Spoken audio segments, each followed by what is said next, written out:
안녕하십니까. 대구 경북연구원 최재원입니다. 현재 세계는 매우 혼란스럽습니다. 글로벌 경제가 어떻게 흘러갈지, 내 자산은 어떻게 될지 한 치 앞도 내다보기 힘든 시대에 살고 있다는 생각이 드는데요. 우리나라는 지금 새로운 대통령을 맞이해 기대와 우려가 공존하는 상황입니다. 아무쪼록 치열해지는 글로벌 경쟁과 팬데믹이라는 격변의 시기를 현명하게 지날 수 있기를 기원합니다. 저희 대구 경북연구원은 정확한 데이터, 다양한 관점으로 세계 주요 경제 상황에 대해 잘 전달하도록 하겠습니다.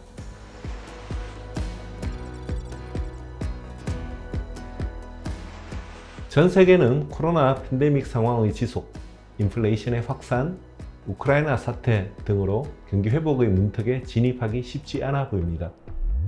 OECD 경기 선행 지수를 보면 작년 9월 이후 하락세가 지속되고 있음을 알 수 있습니다. 지난 1월 지수를 보아도 알 수 있듯이 주요국에서 상승폭이 축소되고 있고 중국, 인도, 브라질 등에서는 전년 동월 대비 감소세가 이어지고 있습니다. IMF에서는 2022년 세계 경제 성장률을 4.4%로 전망했습니다. 이는 지난 10월 전망 대비 0.5%포인트 낮은 수치로 선진국, 신흥국 모두 하향 조정되었습니다.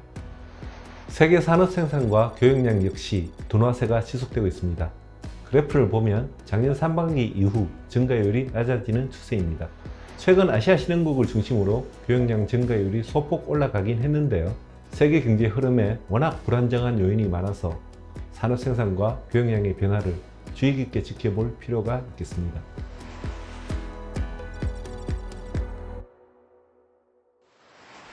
(2022년) 현재 세계 경제에는 글로벌 통화 긴축, 1대1로 유럽의 글로벌 게이트웨이 등 다양한 이슈들이 발생하고 있습니다. 최근 미국 페드를 중심으로 금리 인상, 양적 긴축이 전망되는 등 화폐 정책이 더욱 타이트해질 것으로 예측되고 있는데요. 그 결과 글로벌 금융시장이 얼마나 많이 요동칠지 전 세계가 주목하고 있습니다. 최근 공포지수라고도 불리는 빅스 지수가 높은 상승세를 보이기도 했는데요. 바로 경기 변동에 대한 불안감이 커지고 있다는 신호입니다. 특히 세계 최대 경제 대국인 미국에서 테이퍼링, 금리 인상, 그리고 양적 긴축까지 동시에 추진된다면 세계 경제의 구조적 장기 침체가 발생할 수도 있다고 우려하는 전문가가 많습니다. 코로나 팬데믹의 영향으로 그레이트 레지그네이션이라는 신조어가 등장했는데요. 이제껏 보지 못했던 많은 사람들이 자발적으로 퇴직하는 현상을 지칭합니다. 작년 11월 기준 미국의 자발적 퇴사자는 약 400만 명에 이르렀고 퇴직률도 3%로 역대 최고 수준을 기록했습니다. 대량 퇴직이 발생한 데에는 다양한 원인이 있다는 분석입니다. 팬데믹 초기에는 코로나 감염에 대한 공포로 대면 서비스직 종사자가 많이 퇴직했지만 이후에는 코로나 지원금 등 퇴직 이후의 삶에 대한 부담이 줄어들면서 더 나은 일자리를 찾는 탐색적 실업자가 증가했습니다. 한편으로 개인이 소유한 자산 가치가 급등하면서 조기 퇴직자 수가 많이 늘어난 면도 있습니다. 이외에도 플랫폼 노동의 증가, 비대면 문화 확산에 따른 재택근무 확산 등 앞으로 글로벌 노동 환경이 어떠한 형태로 바뀌어 나갈지 관심이 커지고 있습니다. 중국의 1대1로 정책에 대한 잡음이 끊이지 않고 있습니다. 1대1로에 참여한 나라 중 약 30%가 GDP 대비 대중국 부채 비율이 10%를 초과하는 것으로 밝혀졌는데요. 고금리 등 불합리한 대출 조건이 원인으로 지목되고 있습니다.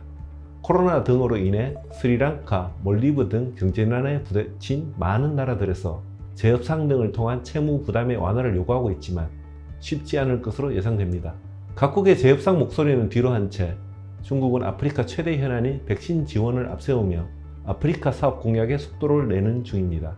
이는 아프리카와 깊은 협력 관계를 유지하면서 글로벌 경제의 중심으로 서겠다는 중국의 날선 도전장으로 볼 수 있겠습니다. 선진국의 중국에 대한 견제가 심해지는 가운데 유럽연합은 중국의 1대1로에 대응하는 글로벌 게이트웨이 프로젝트를 발표했습니다. 이 프로젝트는 2027년까지 개발도상국 지원을 위해 약 400조 원을 투자한다는 내용을 담고 있는데요. 도로, 공항, 항만 등 하드웨어 인프라뿐만 아니라 디지털 전환, 교육, 연구, 보건 등 소프트웨어 인프라에 대한 투자 지원도 아끼지 않겠다는 포부를 보이고 있습니다. 지난해 미국 주도로 G7이 발표한 더 나은 세계 재건 프로젝트와 일맥상통하는 정책이 될 텐데요. 중국 1대1로에 대응한 정책이 연이어 발표되면서 세계 경제가 어떠한 판세로 흘러갈지 귀추를 주목해야 할 것 같습니다.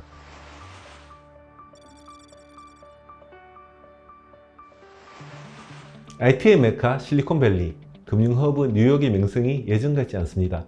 실리콘밸리와 뉴욕을 떠나 텍사스 실리콘 힐스, 플로리다 등으로 이전하는 기업이 더욱 늘고 있기 때문인데요. 높은 세금, 비싼 물가, 불리한 기업 경영 환경 등이 주요 이전 요인이라는 분석입니다.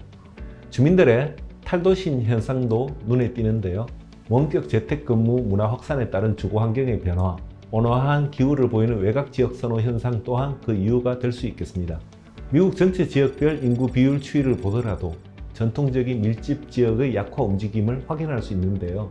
북동부 러스트벨트의 인구가 감소하는 가운데 남부와 남서부 선벨트 인구의 증가가 뚜렷하게 나타나고 있는 것만 봐도 알 수 있겠죠.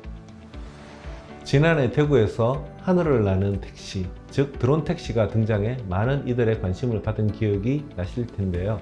UAM, 즉 도심 항공교통의 시대가 막을 올리고 있습니다.